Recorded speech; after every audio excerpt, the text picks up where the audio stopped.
More anime need the Full Metal Alchemist Brotherhood treatment, and I'm surprised that this even has to be said. It and Dragon Ball Z Kai should have been the start of an industry-wide trend. That being that if you screw up an adaptation the first time, you should be able to go back and reanimate it. Because if Dragon Ball Z can admit it had a pacing problem, hell, if One Piece can admit that it has a pacing problem, then these animes should have no problem getting a redo greenlit. Soul Eater deserves a more faithful adaptation. I think that we all can agree on that one. The ending of that show pissed me off so bad that I never went back and read the original manga, so a reanimation would be a personal favor. Oh, speaking of anime that ends way before it can adapt even half of the source material, Dead Man Wonderland was Prison Break meets Squid Game. This could have printed money, but for whatever reason, the studio shanked this one in itself before it even got a chance to get going. Now, this next one might be seen as blasphemy, but I think Yu Yu Hakusho needs a redo.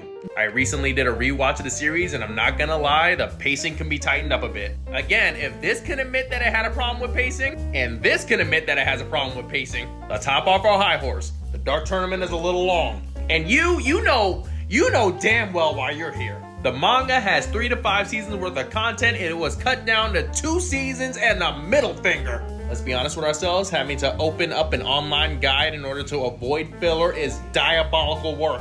Unless you're gonna explain to me with a straight face why Naruto taking a break from fighting his enemy of the state friend in order to enter a ramen cooking contest, I think my point speaks for itself.